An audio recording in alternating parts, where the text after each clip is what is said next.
Selamat datang kembali, ini adalah video bagian kedua. Di video bagian kedua ini, kita akan belajar langkah-langkah melakukan penelusuran literatur ilmiah.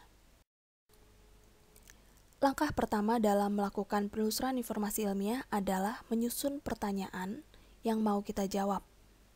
Kemudian, kita mengubah pertanyaan tersebut menjadi konsep dan keyword untuk dicari.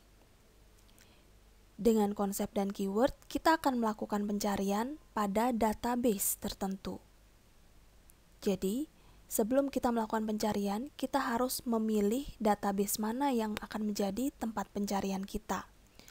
Barulah kita melakukan pencarian dengan memasukkan keyword dengan kombinasi Boolean operators. Setelah kita mendapatkan hasil, kita perlu mengevaluasi hasil yang kita dapatkan dan menyimpan hasil yang dirasa sesuai. Jika hasil pencarian kita terlalu banyak, terlalu sedikit, atau tidak relevan dengan apa yang kita harapkan, maka kita perlu memperbaiki hasil pencarian tersebut dan melakukan pencarian ulang. Kadang-kadang, kita menemukan pertanyaan baru untuk kita jawab, sehingga setelah langkah 6 kita bisa saja kembali ke langkah pertama, yaitu menyusun pertanyaan baru. Nah, sekarang perhatikan contoh pernyataan masalah berikut ini. Silakan pause video ini untuk bisa membacanya pelan-pelan. Setelah membaca, sekarang cobalah untuk menyusun pertanyaan-pertanyaan yang ingin kamu jawab melalui penelusuran informasi. Memformulasikan pertanyaan berarti kita mengidentifikasi apa yang ingin kita ketahui dari suatu topik dan mengubah topik tersebut menjadi pertanyaan. Tidak semua tugas memberikan pertanyaan yang harus dijawab secara eksplisit. Seringkali, sebagai mahasiswa kita perlu menentukan sendiri apa yang perlu kita ketahui untuk dapat menyelesaikan suatu tugas, seperti menulis esai. Hal lain yang juga sering terjadi adalah pertanyaan tugas yang tidak bisa dijawab sekaligus oleh satu sumber. Untuk itu, kita perlu memecah pertanyaan besar tersebut menjadi beberapa pertanyaan yang lebih kecil atau lebih spesifik untuk bisa dijawab. Perhatikan contoh berikut ini. Salah satu cara untuk membuat pertanyaan adalah menggunakan teknik jaring laba-laba. Kita mulai dari pertanyaan besarnya. Apa yang menyulitkan pemerataan distribusi dokter? Dari pertanyaan ini, mungkin kita sudah memiliki beberapa ide jawaban. Namun, ide jawaban ini masih harus kita pastikan dengan membaca literatur yang sesuai.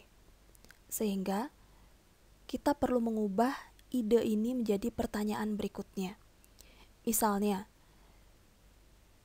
kita memikirkan bahwa salah satu alasan mengapa pemerataan distribusi dokter menjadi sulit karena banyak dokter yang memilih untuk praktek di kota besar. Dari sini, kita bisa menanyakan alasan yang membuat dokter memilih untuk berpraktek di suatu daerah. Dari pertanyaan ini, kita mungkin sudah memiliki beberapa ide lain. Misalnya, kita berpikir bahwa mungkin tergantung dari karakteristik dokternya, tergantung dari kondisi geografis lokasi suatu daerah, atau penghasilan yang didapatkan dokter ketika berpraktek di daerah tersebut. Ide jawaban ini bisa kita ubah menjadi pertanyaan berikutnya. Karakteristik dokter seperti apa yang memilih untuk praktek di daerah pedesaan atau daerah terpencil? Kemudian bagaimana kondisi geografis bisa memengaruhi pemilihan lokasi praktek bagi dokter? Dan sejauh mana penghasilan memengaruhi keputusan untuk memilih lokasi praktik. Dengan mengambil dua contoh pertanyaan dari slide sebelumnya, kita akan melakukan langkah berikutnya, yaitu mengidentifikasi konsep dan keyword dari pertanyaan yang kita ajukan. Yang sering salah dilakukan adalah kita menjawab pertanyaan tersebut dan mengambil konsep dari jawabannya. Bukan itu yang akan kita lakukan. Kita harus mengidentifikasi konsep dari pertanyaan itu sendiri, bukan dari jawaban yang kita pikirkan. Mari kita lihat contoh pertanyaan 1. Apa yang membuat dokter memilih untuk berpraktik di suatu daerah? Konsep yang bisa kita tarik dari pertanyaan ini adalah dokter, alasan, pilihan atau keputusan, dan lokasi praktek. Selanjutnya, ubahlah konsep dari pertanyaan ini menjadi kata kunci. Anda bisa saja memasukkan kata-kata yang digunakan dalam konsep ini sebagai kata kunci. Namun lebih baik jika kita memiliki lebih dari satu kata kunci untuk setiap konsep. Karena saya akan mencari di suatu database ilmiah berbahasa Inggris, maka kata kunci juga harus kita ubah menjadi kata-kata dalam bahasa Inggris.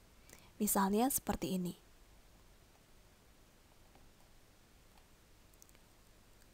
Nah, sekarang perhatikan pertanyaan keempat. Cobalah untuk mengidentifikasi konsep dari pertanyaan ini dan tentukan kata kuncinya. Kerjakan tugas ini masing-masing dan kita akan mendiskusikannya pada saat kuliah. Setelah menentukan keyword, selanjutnya kita perlu memilih di mana kita akan melakukan pencarian. Mesin pencarian web Google adalah salah satu yang sering sekali kita gunakan sehari-hari. Namun untuk kepentingan akademis, penggunaan Google tidak terlalu disarankan. Google bisa membantu kita, terutama untuk mencari grey literature. Fitur pencarian lain yang lebih sesuai dari Google sebenarnya adalah Google Scholar, karena Google Scholar memuat artikel-artikel ilmiah. Kita juga bisa melakukan pencarian di database. Database adalah sekumpulan informasi atau data yang terstruktur yang disusun dan disimpan secara elektronik dalam suatu sistem yang terkomputerisasi sehingga bisa memudahkan pencarian secara cepat. Beberapa database yang sesuai dengan keilmuan kita, antara lain PubMed, Science Open, National Academic Press, Scopus, dan Web of Science. Di sini adik-adik bisa melihat bidang keilmuan dan jenis aksesnya. PubMed memberikan kita akses ke artikel-artikel ilmiah di bidang biomedis dan kedokteran, serta bisa diakses secara bebas. Sementara Science Open mengandung artikel ilmiah dari berbagai disiplin ilmu, dan juga bebas diakses. Begitupun dengan National Academic Press. Untuk database Scopus dan Web of Science, ini bersifat berbayar atau berlangganan, sehingga hanya bisa diakses oleh individu yang melakukan langganan atau institusi di mana individu tersebut bersekolah.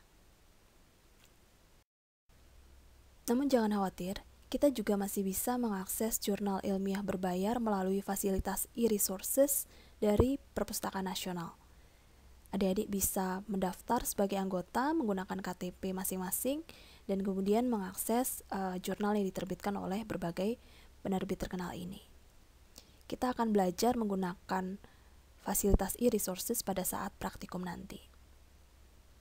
Selain itu, kita juga bisa mengakses jurnal yang ada di Indonesia melalui portal Garuda. Portal Garuda memberikan kita list jurnal-jurnal yang ada di Indonesia, bidang ilmunya, yang bisa kita akses dengan mengklik nama jurnal di sini. Ini adalah akhir dari video bagian kedua. Kita akan melanjutkan diskusi mengenai langkah-langkah penelusuran literatur ilmiah di video selanjutnya.